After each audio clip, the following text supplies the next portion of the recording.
Assalamualaikum warahmatullahi ta'ala wabarakatuh.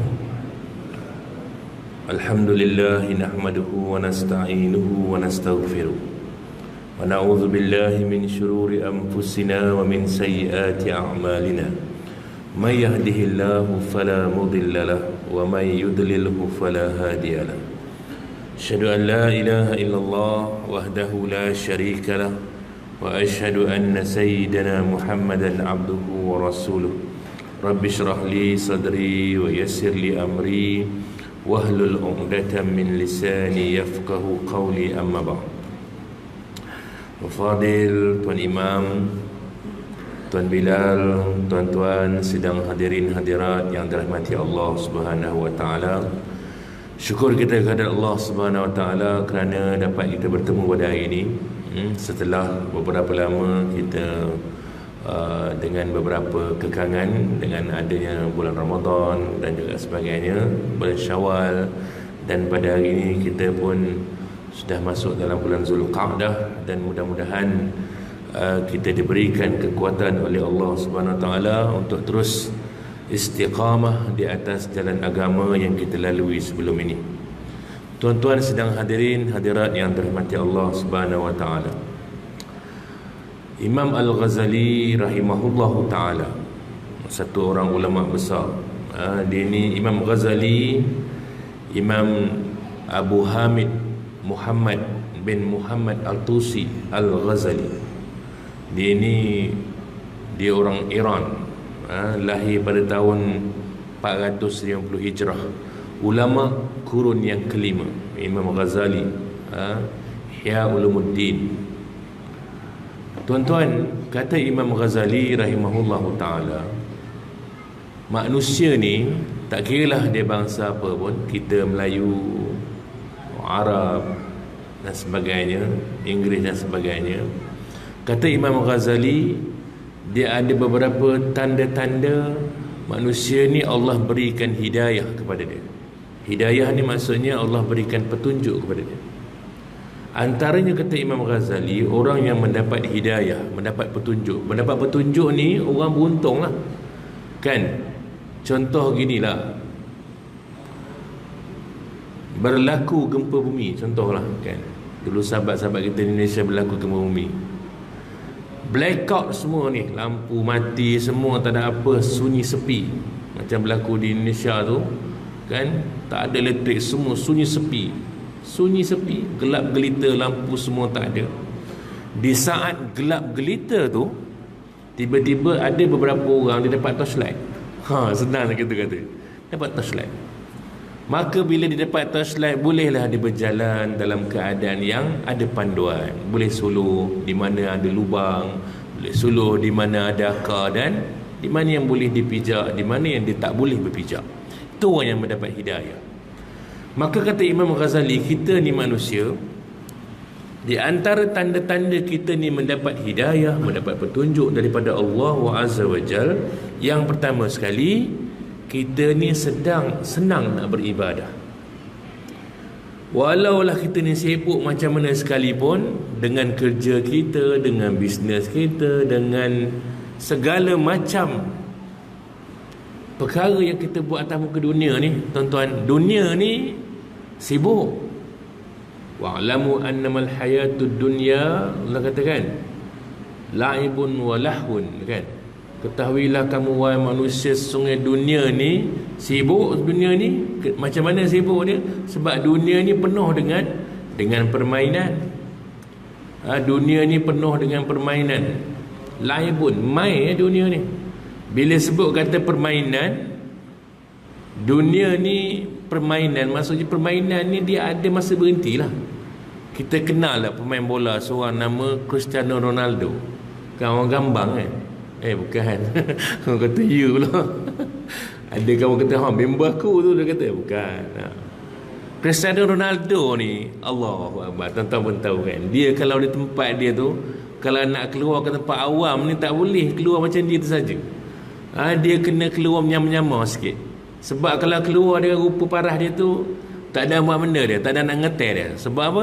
Ramai sangat orang nak minat ke dia ni, nak berselfie, nak berapa lah, macam-macam lah. Tak ada nak minum.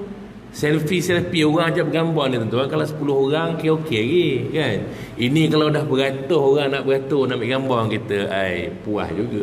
Bila masa aku nak mengetik ni. Dan tak dan. Sebab tak kenal. Sebab apa terkenal tu? Sebab hebat main bola kan. Hebat main bola.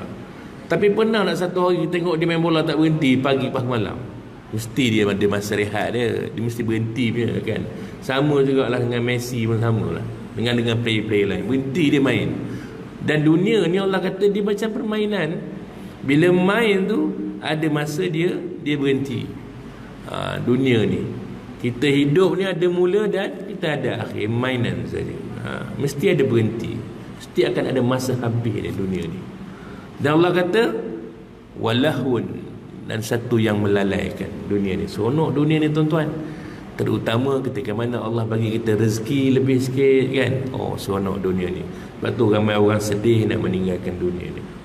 Wazinatun, dan juga dunia ni adalah perhiasan. Ramai orang tertipu dengan dunia. Dan juga dunia ni apa? Watafakhurum bainakum, dan juga berlumba-lumba di antara kamu. Watakasurul amwal, dan juga membanyakkan harta. Wal aulad, dan juga anak-anak. Dan Allah kata jelas sekali apa? Ketahuilah kamu bahawa dunia ini wa mal hayatud dunya, dan tidaklah dunia ini illa mataul ghurur, kesenangan yang menipu. Ramai orang tertipu dengan dunia ni. Ada orang keluar pagi balik petang, ada orang keluar pagi balik malam, ada orang keluar pagi balik pagi, ada orang keluar pagi balik 2 hari lepas tu baru balik kan. Ada orang keluar pagi seminggu lepas tu baru dia balik. Ada orang keluar pagi sebulan lepas tu baru dia balik. Ada orang keluar pagi setahun baru dia balik. Kenapa? Kerana keluar dia mencari segala apa yang Allah sedia dalam muka dunia. Bukan agama kita larang kita jadi orang kaya. Miskin tak apa jadi orang kaya. Tapi jangan sampai dunia ini menyebabkan kita terlupa bahawa kita ada banyak lagi urusan lain yang penting kita kena usahakan. Kata Imam Ghazali, dia antara orang yang mendapat hidayah petunjuk Allah itu senang dia beribadah. Walaupun dia ni sibuk macam mana pun hidup dia, tetapi dia masih ada masa lagi untuk mengutamakan ibadah. Contohnya solat di awal waktu, masih lagi ada masa dia untuk baca Quran, masih ada masa lagi dia untuk zikir, masih ada masa lagi untuk dia infak harta dia dan sebagainya.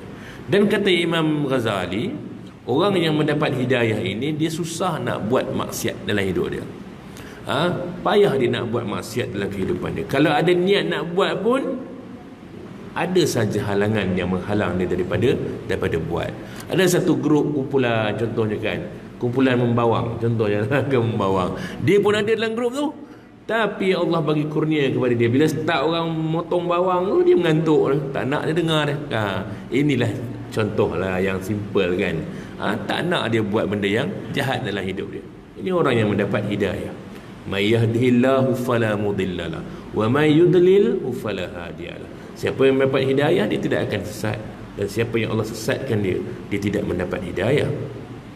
Dan kata Imam Ghazali, orang yang mendapat hidayah ni satulah tabiat dia, iaitu dia ni sibuk dengan keaiban diri dia. Sibuk dia melihat keaiban diri dia. Maksudnya sibuk dia memeriksa diri dia ni, tengok diri dia ni dari segi amalan dia dengan Allah Subhanahu Wa Taala, dari segi perbuatan dia dengan sesama manusia, sehingga sibuk dia melihat aib dia tu menyebabkan dia tak ada masa melihat aib orang lain. Kan, bukan maksud tak boleh ambil tahu hal orang lain, tapi melihat aib orang lain tu. Dia lebih melihat aib dirinya, menyebabkan dia lupa, tak sempat dia melihat aib orang lain. Jadi tuan-tuan, mudah-mudahan kita ini di atas apa yang kita usaha ini, kita dapat apa yang dikatakan oleh Imam Ghazali, termasuk kita dalam kumpulan orang-orang yang diberi hidayah oleh Allah Subhanahu Wa Taala. Nak duduk dalam majlis ilmu ni pun susah. Dia macam orang berjuang, dia ada cabaran kan. Pula kalau duduk di kampung kan, macam sini mungkinlah di rumah kita jauh memang datang masjid, tapi kadang-kadang kampung ni rumah dekat-dekat je kan. Bila siap sembahyang balik time ni apa paling best buat? Minum Nescafe O, tengok berita. time ni syok. Tak try buat, tak percaya. Kan ustaz biasa buat dulu zaman jahiliah selalu buat. Learning tua-tua ni kurang sikit kan. Try buat, pasang aircon sejuk sikit, ambil Nescafe panas, duduk tu. Syok. Kan. Tambah pula kalau ada cerita curi-curi cinta ke apa layan, okey tak? Siapa yang senyum dia tengok. Yang tak tengok dia tak tahu dia tengok. Apa cerita ni kamu tak tahu. Okey tuan-tuan. Muslimin muslimat yang dirahmati Allah Subhanahu taala. Mudah-mudahan kita termasuklah dalam kumpulan yang mendapat hidayah daripada Allah yang disebutkan oleh Imam Ghazali ini, insya-Allah. Hadis yang kelima pada hari ini iaitu dalam hadis Arba'in Nawawi, hadis 40 Imam Nawawi rahimahullahu taala. Iaitu hadis di bawah tajuk membeteras yang mungkar dan bid'ah. Bid'ah. Hadis ini an Ummul Mukminin Ummi Abdillah Aisyah radhiyallahu anha qalat qala Rasulullah sallallahu alaihi wasallam man ahdatha fi amrina hadha ma laysa minhu fahuwa raddun. Rawahu al-Bukhari wa Muslim wa fi riwayatil Muslim man amila amalan laysa alaihi amruna fahuwa raddun. Hadis ini pendek saja, ringkas. Hadis daripada Ummul Mukminin Ummi Abdillah Aisyah radhiyallahu an. Hadis daripada Ummul Mukminin, iaitu ibu orang-orang mukmin. Ibu orang mukmin ni, sebab apa dia ibu orang mukmin? Sebab dialah isteri Nabi sallallahu alaihi wasallam. Bila Nabi kahwin dengan satu orang perempuan, isterinya itu diberi gelaran Ummul Mukminin. Dulu ketika mana Nabi si dia bukan Aisyah saja, bukan Khadijah saja, ada 2-3 orang lagi. Di antara isteri Nabi sallallahu alaihi wasallam dulu ketika mana Nabi hijrah daripada Mekah pergi ke Madinah, ada satu orang perempuan nama dia Ummu Salamah. Ummu Salamah ni ketika mana dihijrah dengan Nabi sallallahu alaihi wasallam, dia pun sudah ada suami, Abu Salamah kan.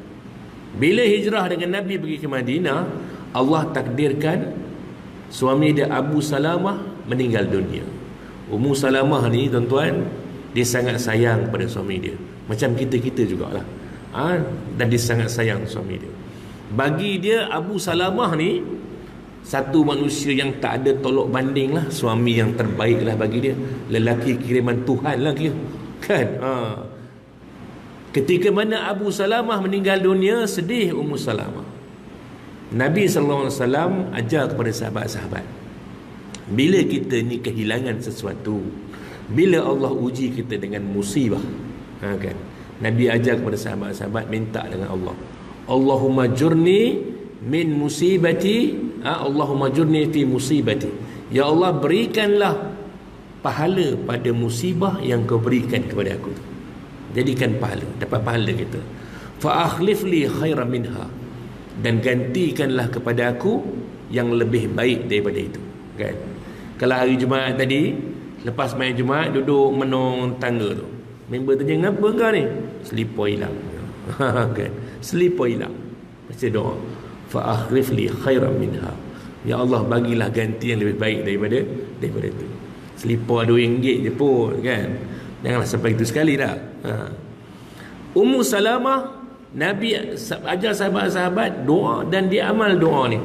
Maka Allah Azza wa Jal bagi ganti kepada Ummu Salamah satu orang suami yang jauh lebih baik daripada Abu Salamah, langit dengan bumi, iaitu Nabi Muhammad SAW sendiri. Itu yang Nabi ajar kepada kita. Maka bila Ummu Salamah jadi isteri kepada Nabi SAW, maka dia dapat juga gelaran Ummul Mukminin, ibu kepada orang-orang mukmin. Ada hukum isteri Nabi SAW ni, orang tak boleh kahwin dah dengan isteri Nabi. Sebab isteri Nabi ni dia macam mak kita. Azwajahu ummahatukum. Isteri kamu ni, isteri Nabi ni macam mak kamu. Jadi Aisyah Ummu Abdillah ni, dia Ummu Abdillah ni, Abdillah tu merujuk kepada Abdullah bin Zubair, sahabat Nabi Abdullah bin Zubair. Abdullah bin Zubair seperti mana yang tuan-tuan selalu baca sejarah dia, ialah anak saudara kepada Aisyah radhiyallahu anha, anak kepada Asma binti Abu Bakar radhiyallahu anha, anak iaitu saudara perempuan kepada Sayyidatina Aisyah. Tuan-tuan, Aisyah ni, Sayyidatina Aisyah radhiyallahu anha ni dia kahwin dengan Nabi, umurnya khilaf di kalangan ulama. Ada sebahagian kata umur Aisyah ketika kahwin dengan Nabi, ada kata umur dia 17, ada kata yang lebih daripada itu, dan ada yang kata umur dia 9 tahun. Yang masyhur 9 tahun. Tapi taklah pelik sangat 9 tahun ni, sebab orang dulu-dulu ni, orang Melayu pun sama jugalah kan. Dulu mak kita, nenek kita, dia orang kahwin umur mungkin ada yang 13 tahun, 14 tahun, 11 tahun, 12 tahun dah kahwin lah. Orang Arab dulu sudah balik, badan mereka ni besar. Cumanya riwayat-riwayat lain tunjuk bukan macam 9 tahun, lebih 9 tahun. Umur Aisyah ketika mana dia kahwin dengan Nabi Muhammad sallallahu alaihi wasallam. Tapi itu tak ada masalah. Bukan masalah besar. Jangan sampai bercerai-berai pula suami isteri. Jumpa dengan tuan Qadi. Ngapa pula ni kahwin berapa tahun dah? Kahwin dah 30 tahun dah, Ustaz. Habis tu ngapa nak bercerai? Ni dia kata Aisyah kahwin dengan Nabi umur 9, saya baca umur 17. Kelahi pasal tu. Allah. Agak-agak nak kelahi pun biar masalah besar kan. Kenapa nak bercerai ni? Kerana suami saya tak nak semayang. Tu boleh gagah lah. Kan? Ini benda-benda yang ini bukan masalah akidah, dia sejarah saja. Sejarah saja kan. Macam berapa umur Khadijah ketika kahwin dengan Nabi sallallahu alaihi wasallam? Ada riwayat kata umur dia 40 tahun, dan sebahagian kata riwayat yang kata 40 tahun ni riwayat dia lemah, tidak begitu kuat. Kemungkinan besar ada juga kata kalau ikut teks sejarah, dia kahwin dengan Nabi ketika, ada yang kata ketika berumur 27 atau 28 ataupun 25 tahun secara umum. Jadi anak saudara dia ni, Abdullah ni ialah Abdullah bin Zubair. Abdullah bin Zubair ni sahabat Nabi sallallahu alaihi wasallam yang mana dia meninggal dunia ketika mana berperang melawan Yazid bin Muawiyah ni ketika zaman selepas Sayyidina Ali. Dia ni anak saudara kepada Sayyidatina Aisyah radhiyallahu anha, dan dia banyak ambil ilmu daripada mak saudara dia Aisyah radhiyallahu anha, dan Sayyidatina Aisyah pun sangat sayang kepada Abdullah bin Zubair. Ini adalah di antara ciri-ciri Abdullah bin Zubair. Jadi hadis ini an Ummul Mukminin Ummu Abdullah Aisyah radhiyallahu anha qalat, berkatalah Aisyah, qala Rasulullah sallallahu alaihi wasallam, sabda Nabi Rasulullah sallallahu alaihi wasallam, Nabi Muhammad sallallahu alaihi wasallam, man ahdatha fi amrina hadha ma laysa minhu fahuwa raddun. Nabi kata, sesiapa yang sesiapa yang mengada-adakan fi amrina, dalam urusan agama kami ini, ma laisa minhu fahuwa raddun, yang bukan berasal darinya, maka dia adalah tertolak. Rawahu Bukhari wa Muslim, dalam hadis diriwayatkan hadis ini oleh Imam Bukhari dan juga Imam Muslim. Di dalam Muslim diriwayatkan man amila amalan laisa alaihi amruna fahuwa raddun, siapa yang melakukan sesuatu perbuatan iaitu ibadah yang bukan urusan agama, maka ia adalah tertolak. Jadi tuan-tuan, hadis ini kata Imam Nawawi rahimahullahu taala, hadis ini sangat penting. Hadis ini perlu dihafaz dan perlu dijadikan dalil untuk kita membatalkan dan juga melenyapkan segala kemungkaran. Begitu juga kata Al-Imam Ibn Hajar Al-Haytami, bahawa hadis ini adalah di antara salah satu daripada dasar-dasar Islam, yang mana dasar-dasar Islam ini berdasarkan nas yang mempunyai manfaat yang sangat besar kepada umat Islam itu sendiri.